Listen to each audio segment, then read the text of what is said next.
Po guys, ayan po. At bali po nagpapastor na naman po tayo ng kalabaw. Kanina lang po tayo nasa bayan. Tayo huy namasyal.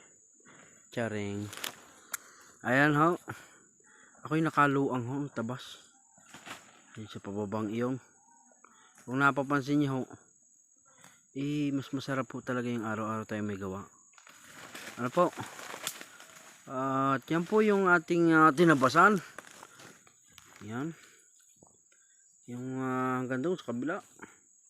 Gano'n ho kaluang yan.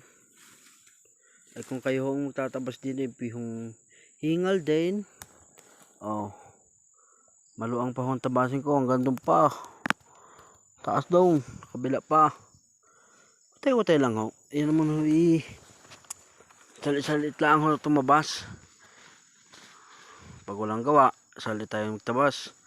Para guys yung ating katawan ay diretso exercise na rin guys. Mapawisan tayo ng maayos. Ano po kung hindi man tayo mag-gym, ito na yung pinakang gym natin. Malabtik tayo ng damo. Ayan po halos sat-sat po yung tabas ko. Dahil po ito matagal-tagal po itong nabakante itong lugar na ere. Nagkagubat-gubat na ho.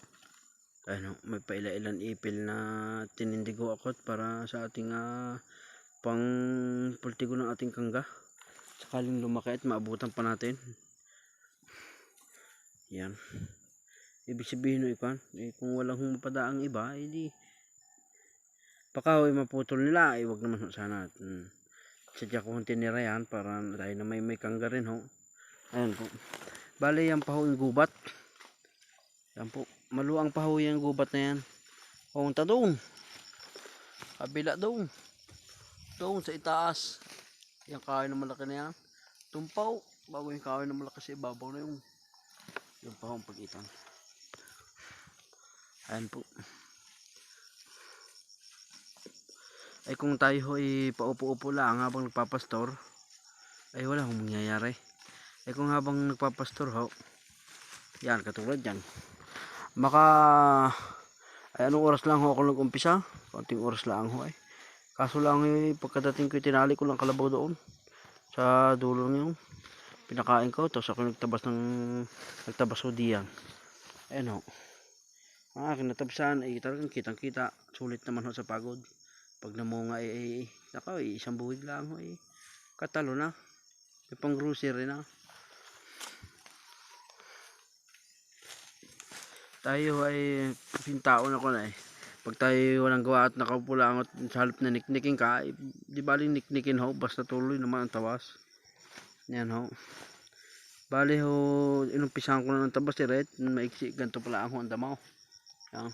Ay maganda hong labtikin at mababa pa, pag magubat na ho kan, mahirap na magsuot-suot. Bali nga ho, ito'y katabas ko lang din, ay nagian ang damaw. Ay aking tinabas na para iba-iba akong makarecover ng saging. Paki-follow, like, share naman po at pakisama na rin po ng aking YouTube channel, paki-subscribe na rin po. Maraming salamat po. Inad Farmers Vlog po ng aking YouTube. Sana ho matulungan niyo rin ako at nagbaka sakali dito sa ating munting vlog. Salamat po.